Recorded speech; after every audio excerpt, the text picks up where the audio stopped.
Yo, balik lagi sama gue di channel dan salam sedikit profit teman-teman ya. Jadi karena market ini mulai hijau royo sedikit gitu ya. Jadi mungkin buat kalian-kalian ini udah ada yang profit gitu ya teman-teman ya. Jadi hari ini saya akan mengupdate lagi informasi tentang seputar Bitcoin. Cuman memang sebelumnya ya nanti subuh ya, teman-teman ya. Itu adanya hasil rapat ya dari si federalis atau dari hasil rapat ya FOMC teman-teman ya.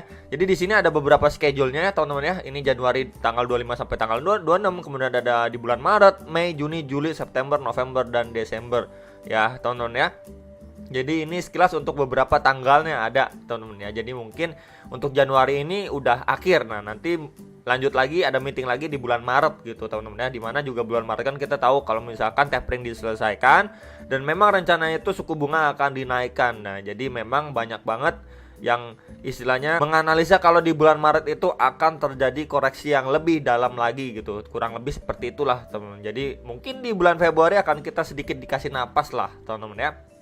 Oke, kemudian apalagi ya? Kemudian kemarin itu ada yang menarik lagi ya. Si Elon Musk ini balik lagi ya nge-tweet kalau misalkan dia bakal makan Happy Meal ya di TV kalau misalkan si McDonald ini menerima Dogecoin.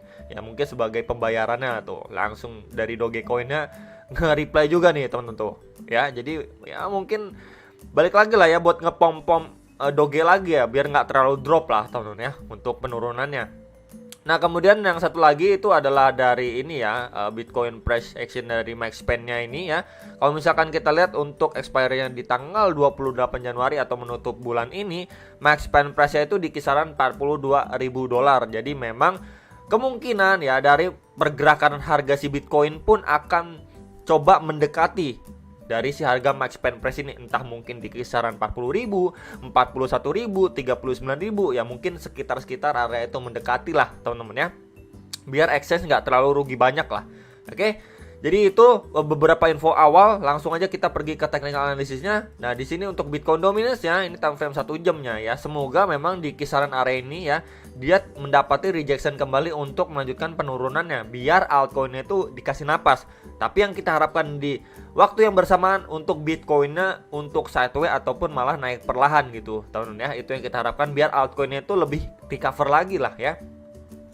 Oke, jadi ini sekilas untuk Bitcoin dominance-nya aja ya. Kemudian ini untuk Bitcoin-nya time frame 1 jam. Oke ya, jadi memang dia ini membentuk sebuah pattern di sini untuk bagian bawahnya ya pasti supportnya dan bagian atasnya ini garis warna merah ini menjadi resistennya, teman-teman ya. Jadi memang ini kita bisa lihat seperti inilah kurang lebihnya ya, descending broadening wedge pattern teman-teman ya untuk Bitcoin time frame 1 jamnya. Nah, dia ini sukses setelah mempertahankan posisinya ya di trendline support ini. Dia breakout teman-teman ya dari resisten warna merah ini, garis warna merah ini teman-teman ya. Kemudian dia retest untuk melanjutkan penguatannya nih teman-teman. Nah, untuk targetnya sendiri ya, kalau kita ukur teman-teman ya dari di sininya ya ke sininya ya, ketika dia breakout ini kurang lebih mencapai di kisar-kisaran 39.400, 39.500-an, sekitar area itu, di mana itu menjadi key supportnya Bitcoin kan sekitar 39.000 sampai 40.000 dolar ya teman-teman ya. Jadi itu menjadi target untuk kenaikannya si Bitcoin.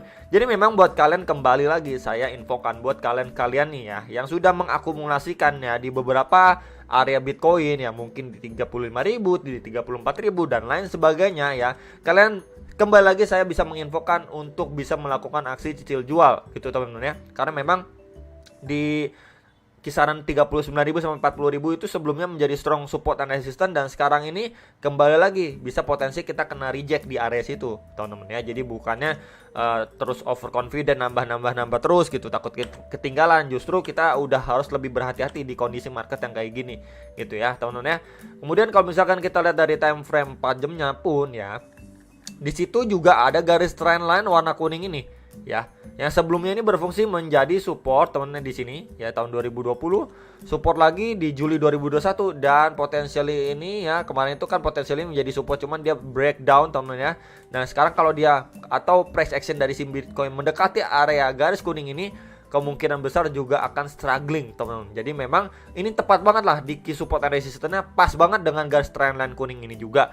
Jadi itulah beberapa alasan ya, mungkin Bitcoin akan benar-benar struggling di area situ dan mungkin akan mendapati yang namanya rejection untuk dia testing kembali ke support bawahnya, teman-teman ya. Jadi itu yang harus diperhatikan loh ya untuk jangka pendeknya dari si Bitcoin. Jadi kalau misalkan dia malah going up nih ya, lanjut going up ya, mungkin nanti malam hasil dari si rapat FOMC-nya ini positif dan lain sebagainya gitu ya. Mungkin kalian bisa memanfaatkannya untuk melakukan aksi cicil jual, bukan malah kalian nambah muatan, teman-teman ya. Itu sih saran saya, tapi balik lagi ke trade plan kalian masing-masing ya, maunya seperti apa ya. Saya hanya menyarankan seperti itulah, teman-teman ya.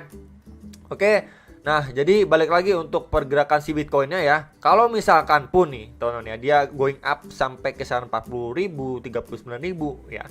Jadi jangan terlalu over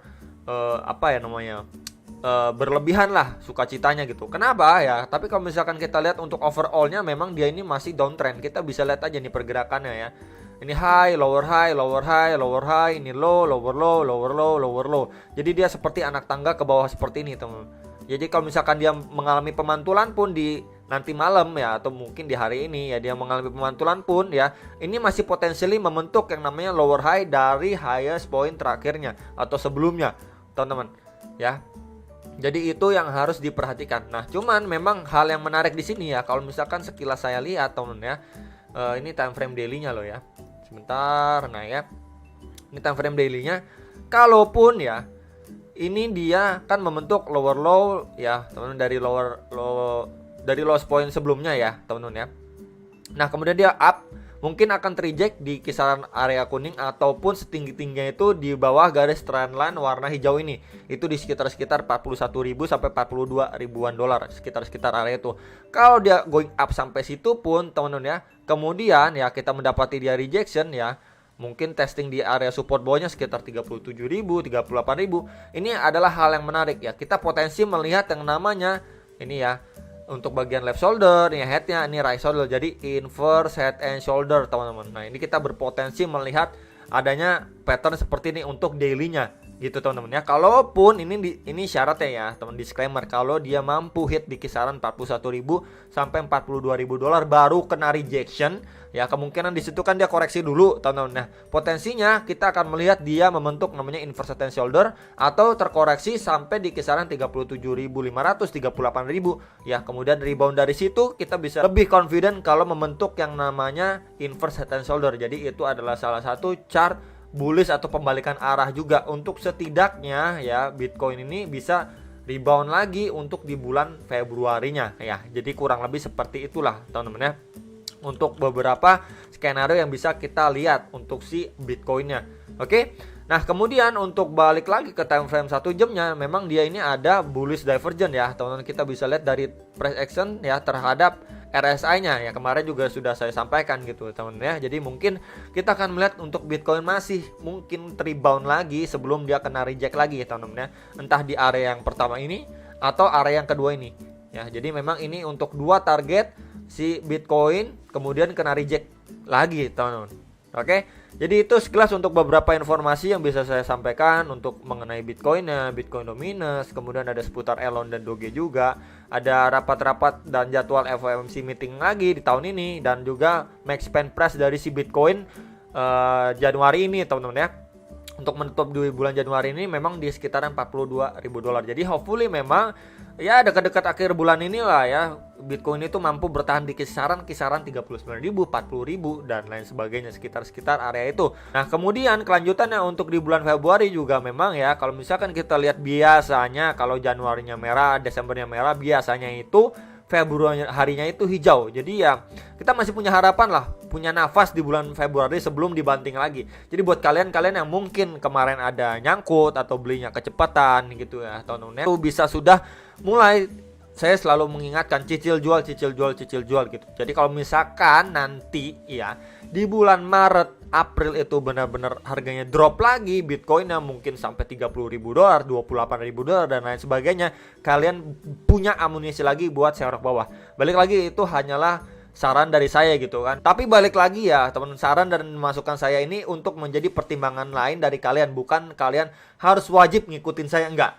Ya cuman itu perspektif dari saya pribadi. Kalau saya pribadi akan saya cicil jual ya. Tapi kalau misalkan kalian optimis atau lain sebagainya, itu terserah kalian juga, karena uang kalian pasti kalian yang harusnya lebih aware gitu dengan kondisi market seperti ini, tindakan apa yang harus kalian lakukan gitu teman-teman ya. Jadi kalau misalkan kalian udah cicil jual dia ternyata terbang, ya sudah, tidak masalah, kan kalian masih punya muatan untuk lanjut dicicil jual harganya kalau up lagi. Kalau misalkan dia malah drop, kalian juga nggak terlalu nyesek, karena kalian sudah melakukan cicil jual untuk bisa melakukan aksi serok kembali di harga yang lebih bawah lagi. Itu aja teman-teman yang bisa saya sampaikan. Kalian bisa analisa kembali, Dior kembali untuk lebih memantepin lagi ya teman-teman ya. Dan juga jangan FOMO gitu ya. Kalau misalkan nanti ngelihat market going up kembali, jangan FOMO. Ya itu sih saran saya. Jadi lebih baik bersabar, tunggu dia retest atau koreksi kembali. Itu aja, dan sampai jumpa untuk next video. Salam profit.